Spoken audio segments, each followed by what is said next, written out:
Good morning. It's Friday. I'm so shocked that I survived this week. First week back at school for my Pooh Bear. First week back on this dumb routine that I abhor. First week of September. Fall is creeping in ever so gradually. Hello, everybody. Good morning. So much has changed on my commute because they built this dorm on the University of Illinois campus here that now puts mad pedestrian and car traffic on my what was my low-key shortcut avoiding traffic, but that's not gonna work anymore. Gotta figure out something new. Anyways, I came on here to do one of those videos, one of those epic videos, because we are about to move into MutableMadness 2019 Phase 3.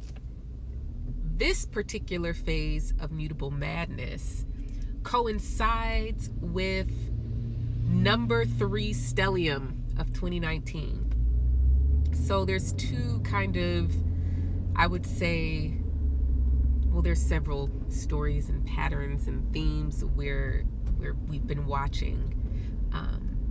So we've been watching MutableMadness 2019, phases 1, 2, 3, and 4. We are embarking upon phase 3. Phase 1 was the Pisces phase of MutableMadness with that wretched Mercury retrograde back in March of this year. That was trash. For me personally, maybe not for you. Your chart might have liked it. And then we had phase 2 of MutableMadness 2019, which was eclipse season, summer eclipse season. So that was Gemini. MutableMadness phase 2 started off with a bang at the very beginning of May. We had Jupiter, back at 29 degrees 29 degrees Scorpio, Mars at 29 degrees Taurus, right before it dipped over into Gemini, that bootleg, whack opposition that blew a lot of stuff up for people at the very beginning of May of this year.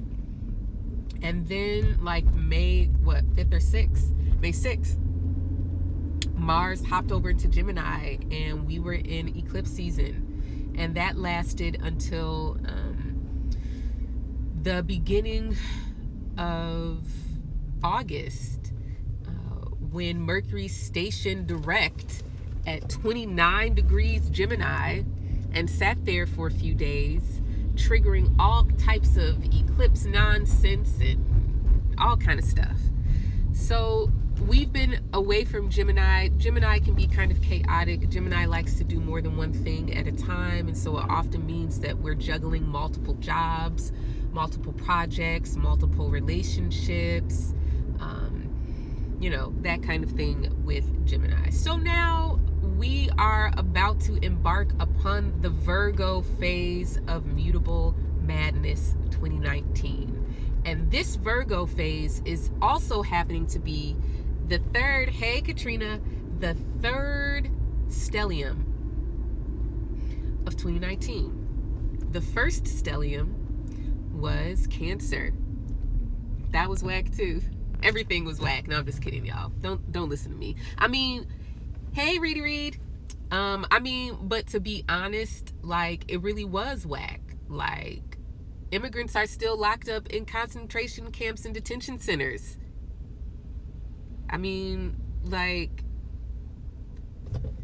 California is on fire again. The Amazon is still on fire. The Arctic has been on fire, right? Iceland gave a funeral for the first glacier to melt. I be trying not to say it's whack, but it's kind of whack. And Donald Duck is still president, and he drew an extra line on a government map so that he could be right. Which leads me to one of the themes of this Virgo phase of Mutable Madness, which begins Monday with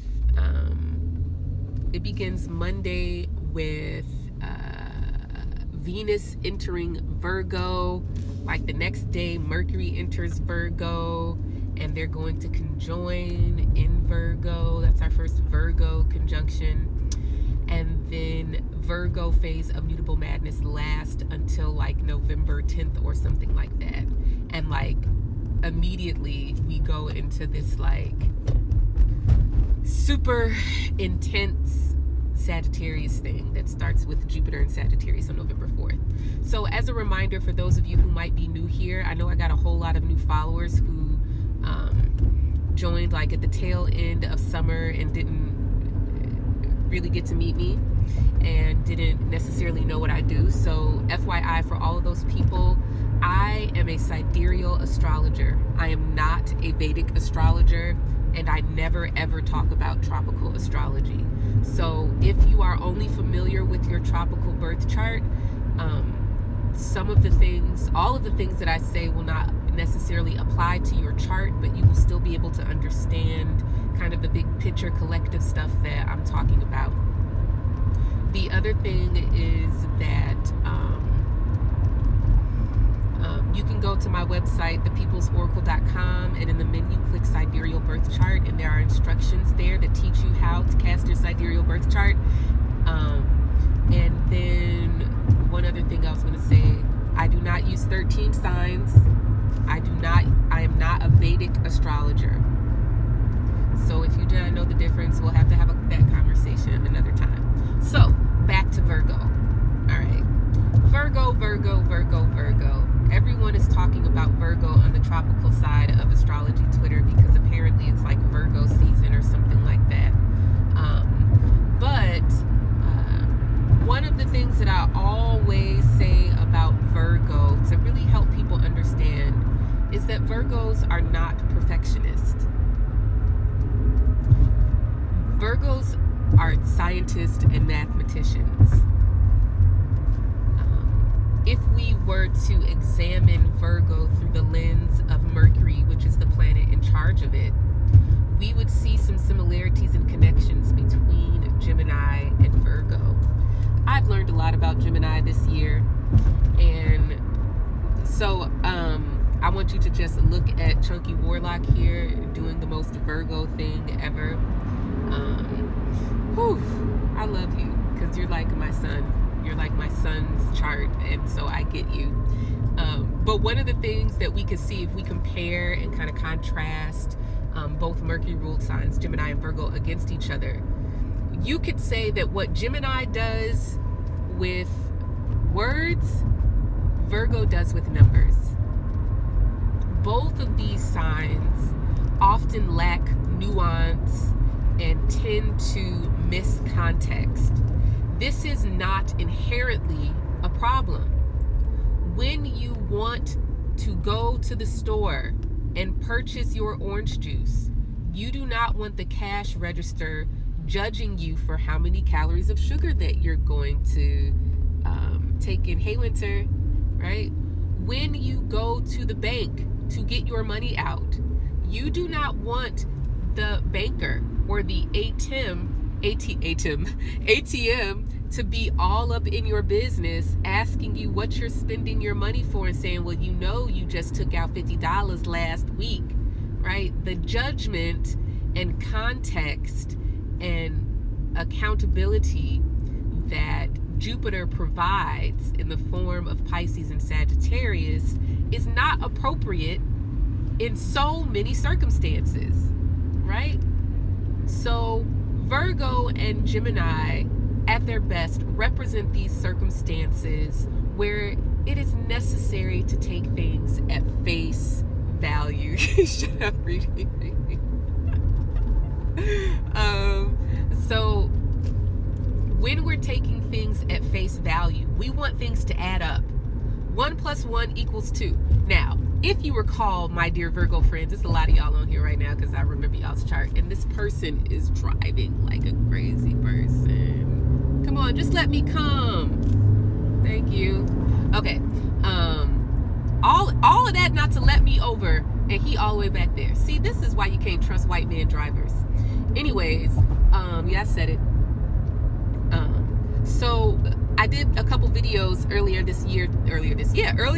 It was like in the spring, talking directly to Virgo, because I could see that the way that their charts were set up, that a lot of this astrology was going to hit them pretty hard and pretty personally, mostly because the Jupiter part of Mutable Madness is really like the most intense part. And so for Virgo specifically, Jupiter, which is Sagittarius and Pisces, can be really challenging because Virgo tends to think everything works like a machine. The pieces go together, you add up the numbers, you tighten the bolt, you replace the washer, and now it works.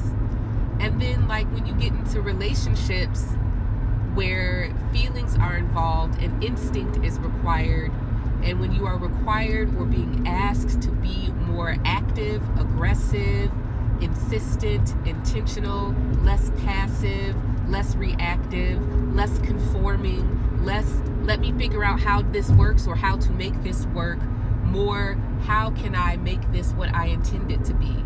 Asking Virgo what their intentions and convictions are can really confuse Virgo. And it's not because Virgo is stupid. It's more so because the world that Virgo thrives in is one where everything adds up like a math equation, right? You ask a question, someone gives you an answer. Is the answer factual? Is it true? Is it false? All of those things can confound Virgo. So, as we get into Mutable Madness phase 3, which is the Virgo phase, right? I wrote a blog post on this a few weeks ago called Refuting the Irrefutable. Right? That whole concept ties into one of my larger themes for 2019, which is redefining truth. Now, I don't know if you've been paying attention, but your favorite president has really taken this whole lying thing to the next level. This whole like Leo, because I said so, not because it's factual, not even because we agreed to it, not because it's true, but literally because I said so. Like the hurricane is going to Alabama because I said so. Right? This is what this stuff is made of. Now, I want you to take your mind on a trip. Oh man, Minnie Riperton just came in my brain.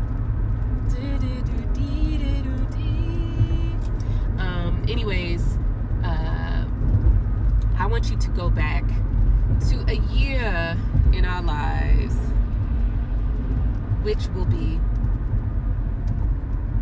2016. Did you like that year? Did you like 2016? Did you? Not all of 2016. Did you like the latter part of 2016, like August onward, when Jupiter entered Virgo? This just happened to be right in the end part of the 2016 presidential election. And everyone's like, oh, the polls, oh, the data, oh, the numbers, oh, 50%, 240 electoral college votes.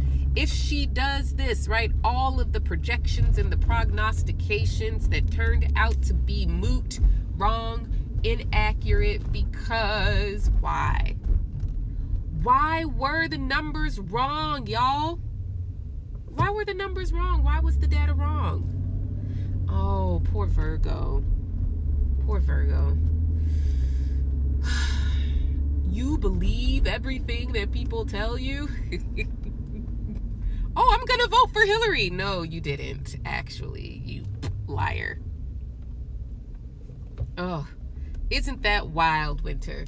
Right? The numbers, the data, does it add up? Will it add up? What do you do when the numbers don't add up? What happens when you made the calculation and you put in the data in the spreadsheet and you did your formula and you got the sum and the product and you cross-referenced, you carried the one, you add the two, and it still doesn't add up? What do you do when it don't add up? I keep telling y'all that Apple does not like black people. Look at what this camera is doing to my skin. I'm sitting under a viaduct in the shade, and how you gonna wash me out? How you gonna wash my brown skin out? Apple is trash. Y'all don't test your cameras on black people, I'm sure. Anyways, my whole point is, what do you do when the numbers don't add up? Right? This is the crux of this Saturn and Sagittarius transit for Virgo since January of 2019. It is the crux of what we are going to be having as a collective conversation, right? While Virgo peaks. Virgo peaks at the end of September at the new moon in Virgo. And it's all going to be square Saturn and Sagittarius. And it's all going to be like 1 + 1 is 2. And they're going to be like, I don't believe 1 + 1 = 2. I don't believe it. I believe with all of my heart that 1 + 1 = 75. I believe it. And you can't question my beliefs. How dare you question my beliefs? How dare you question me? 1 + 1 = 75. I don't care what your calculator says. I don't care what every mathematician in the history of math has ever said. 1 + 1 does not equal 2, it equals 75. This is how stupid people sound when they say things like that. However, this is the key here. I forgot to go to the bank talking to y'all.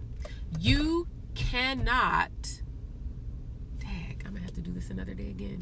You cannot make people agree with you just because you are factually accurate. Just because you perceive, the data having articulated a particular outcome. Which brings me to my second bullet point here about Virgo and the Virgo phase of Mutable Madness, which is you and I can collect the same data. We can have the same set of facts. Yet and still, somehow, you and I come to a different conclusion. Why? Why is it that you and I can come to a different conclusion based upon the same set of facts? Well, this goes back to what I've been talking about during the Leo stellium, which is identity is a belief system. What I believe politically, morally, ethically, what I believe says more about me and my identity that I'm invested in sustaining and maintaining than it does about the actual world around me. The judgment that I make of you. You can't have an incorrect belief system, Reed.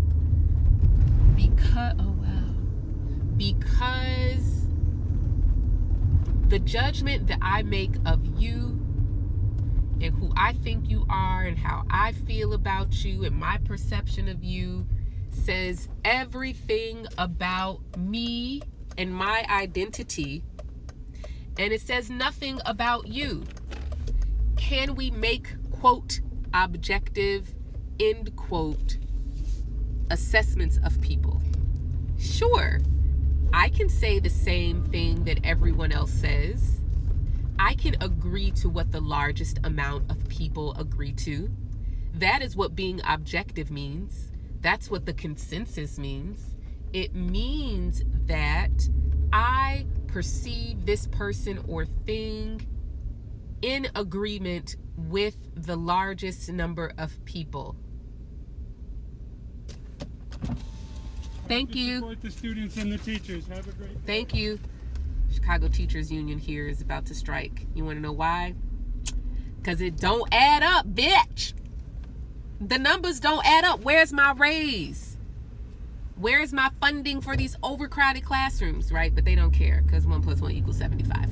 Anyways, my whole point here, my entire point here is to understand the nuance between something being factual, our interpretation of those facts, how belief feeds into our ability to perceive something as factual, how our identity is the actual belief system, and how we choose to conform or not choose, because it could be compulsive,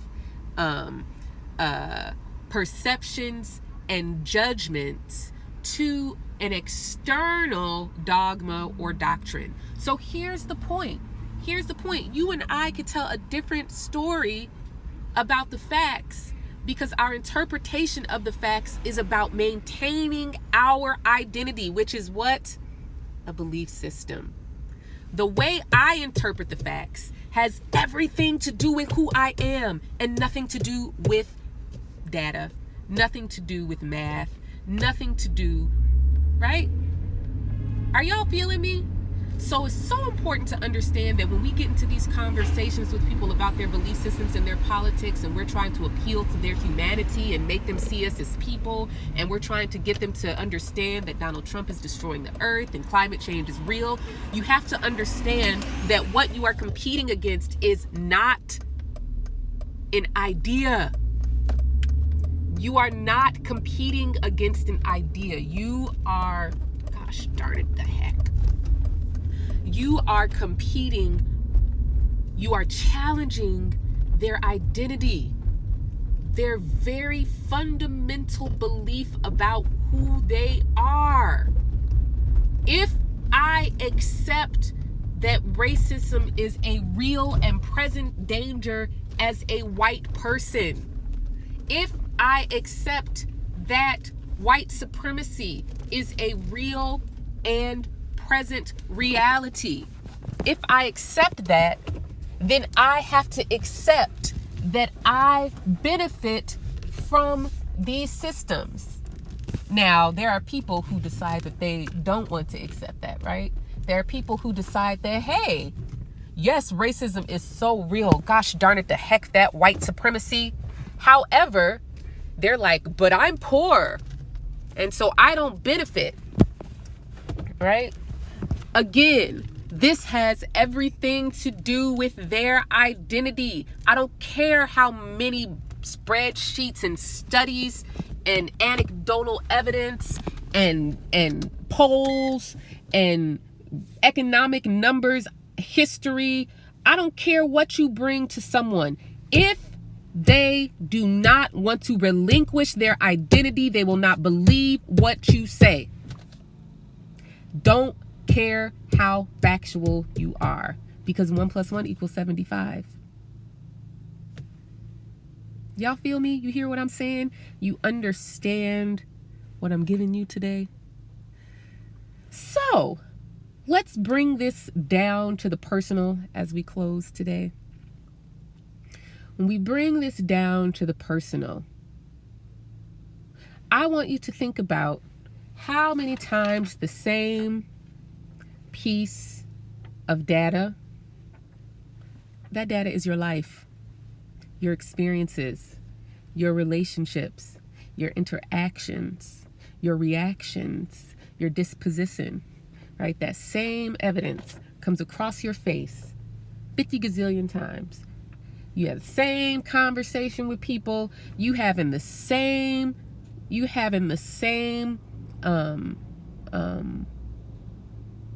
interactions in your romantic relationships, the same conversation with your mama, that boss, the boss before that, and the boss now, same beef, right? But then one time that same piece of data comes in from your face and you like, whoa, wait a minute. You see it totally differently, and you see it in a new light. The facts have not changed, but your interpretation can change. And your interpretation can change when you are ready to understand that it's you. It's not them. Now, don't get me wrong. Sometimes it is them, right? However, at some point, you recognize that it's a dance. And in order for them to do what they do, you have to do what you do. You have to play your role. And when you flip the script, I promise you, people don't know how to act, right? You see that data differently this time, and you got a new interpretation.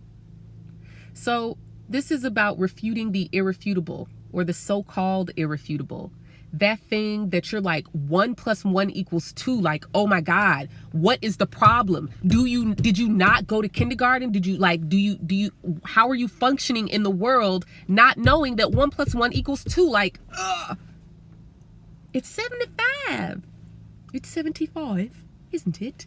1 + 1 is 75. It's 75, right? All of these people from different places, walks of life, walking around here talking about 1 + 1 = 75, right? Where are we witnessing this? Climate change. The election systems here in America. Really the whole everything at this point.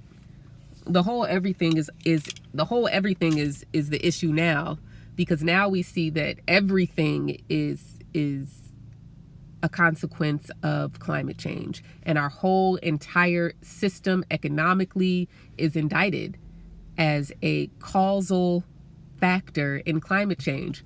But 1 + 1 = 75. So I just want you to be thinking about, in your life, where have you been saying 1 + 1 = 75? Right?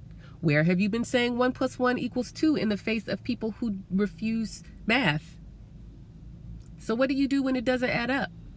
I don't have the answer to that, but best believe I'll be bringing it up again.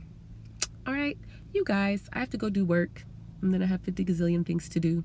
It was very nice to see you today. Thanks for tuning into my live. I'll try to put this up on YouTube. Oh, and I'm about to leave, Layla, too. Lack of logic makes one feel like we are in the matrix. Yes, I'm going to put this up on my YouTube a little bit later. We are in the matrix. We are in a matrix of projections.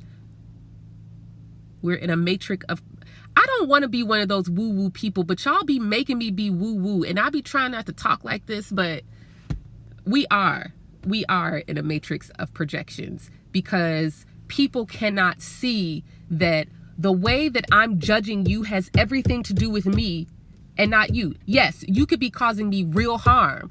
And in those cases, there needs to be boundaries, separation. There need to be consequences. Don't get me wrong, but half the time we keep ending up in the same freaking circumstances over and over again. Don't matter who's in front of us.